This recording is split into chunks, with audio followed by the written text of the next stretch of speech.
Aujourd'hui, petite promenade picturo-littéraire. Il y a plusieurs ouvrages dans ma bibliothèque, hors magazine, que j'aimerais vous présenter. Et aujourd'hui, on va compulser les pages de ces deux ouvrages.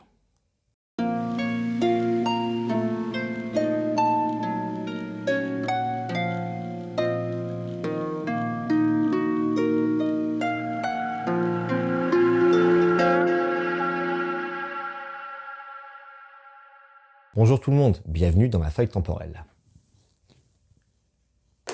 Petit épisode chill, histoire, culture et chevalerie. Quand on s'intéresse au modélisme, et à n'importe quel loisir avec passion d'ailleurs, je trouve qu'il est pertinent de s'intéresser aux sources de ce hobby.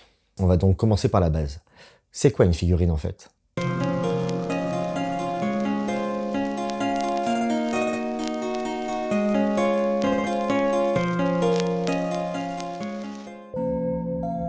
Premier livre feuilleté, L'art de la figurine, de Dominique Brefort et Jean-Louis Viaud.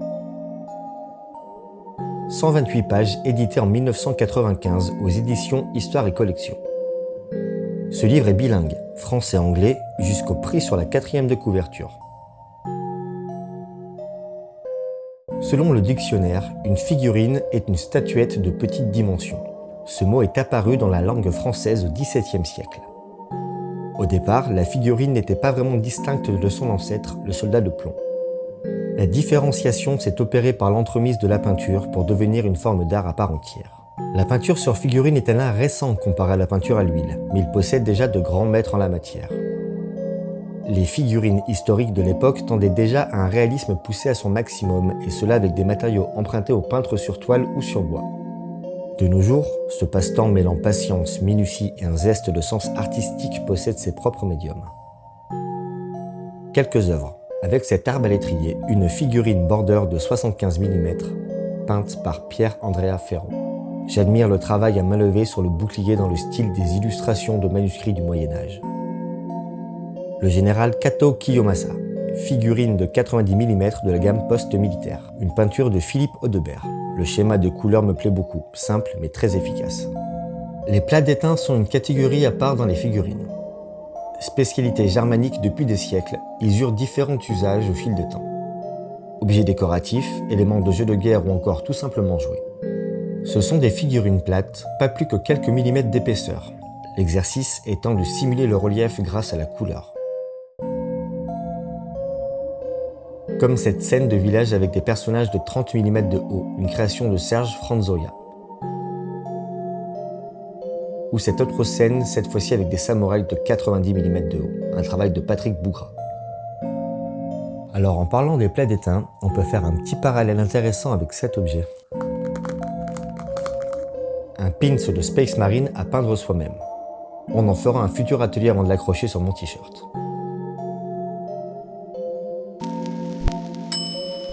Il arrive un moment où tout figuriniste ne se contentera plus des modèles du commerce mais voudra créer sa propre figurine. En général, cela commence par la conversion. Remplacer une tête par une autre, rajouter une arme à la ceinture, modifier le mouvement d'un bras. Puis arrive la sculpture. À l'origine taillée dans le bois ou l'os, ensuite modelée dans la terre et cuite, puis moulée en métal ou en résine. De nos jours, nous avons pléthore de pâtes polymères et de matériaux pour tout façonner.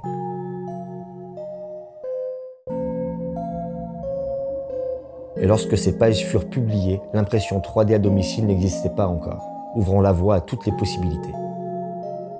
Quelques exemples historiques de ce livre. Sandokan, échelle 120 mm par Osvaldo Belli. On notera le livre éponyme servant de socle à cette figurine. Très malin.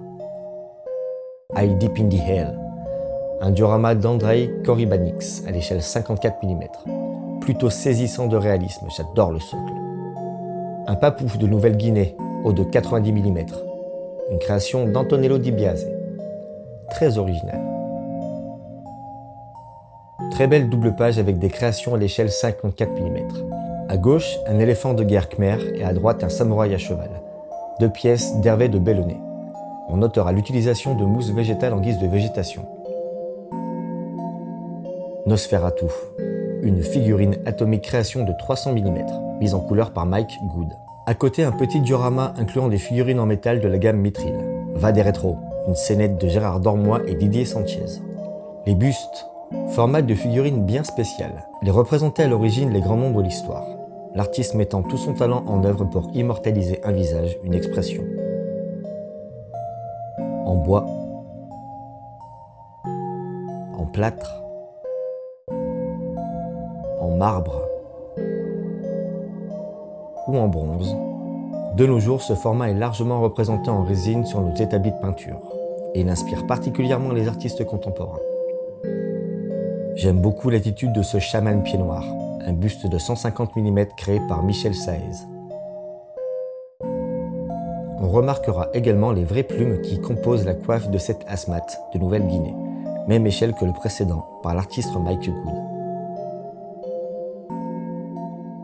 Allez, passons au second ouvrage.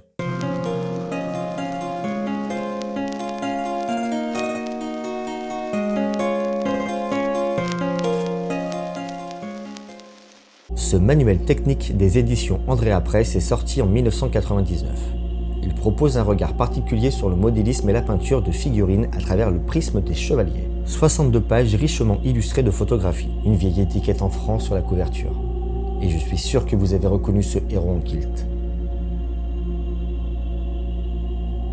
Andrea Press sont les publications de l'éditeur de figurines Andrea Miniature, marque espagnole dont le catalogue de figurines s'étend de l'Antiquité au XXIe siècle, en passant par la fantaisie et le fantastique. Toutes les échelles de 30 à 90 mm sont présentes, même des bustes. L'avant-propos nous indique que ce livre de modélisme met l'accent sur le côté historique du hobby, et cela pour toute la période médiévale. Première escale, les croisades, vers 1250, où l'on nous conseille de se référencer aux œuvres de l'époque pour nous inspirer des schémas de couleurs dans une gamme chromatique très désaturée. Page suivante et siècle suivant, ici mise en couleur avec un chevalier teutonique. Les machines de guerre également à l'honneur, avec ce diorama incluant un trébuchet. L'héraldique, avec un tuto très complet pour apprendre à tracer des motifs à main levée complexes sur des drapés. La suite de la lecture nous détaillait la conception d'un dracard complet.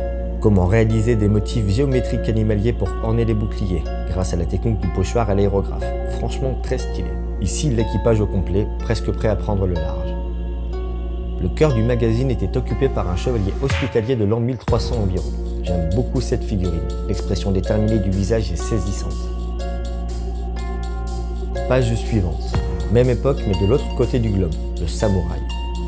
Les motifs floraux pastels imitant la soie, recouvrant les caisses d'armure en laque sont splendides, on dirait presque de la porcelaine. Une double page inaugurait un passage dédié à la création de diorama, avec cette scène appelée la bataille du roi Arthur. Toutes les étapes de conception, du dessin initial au socle scénique en passant par les détails des figurines. Braveheart. Je pense que la BO de ce film est l'une de celles qui me fait le plus frissonner. Ici, une représentation de William Wallace à l'honneur sur la couverture du magazine. La dernière technique expliquée se servait d'un chevalier gothique allemand de l'an 1480. Une technique très intéressante, mais seulement réalisable sur une figurine en métal. En effet, celle-ci ne demande pas de peinture.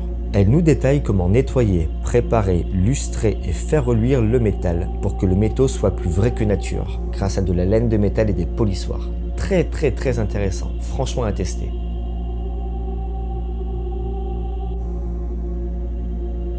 La lecture se terminait avec le nuancier de la gamme de peinture de la marque à l'époque, juste avant le bug de l'an 2000. Écoutez, j'espère que vous avez apprécié la lecture et que ce petit épisode aura étoffé votre culture de modélisme. Il ne me reste plus qu'à vous souhaiter de belles peintures, de bonnes parties et à bientôt pour une future vidéo.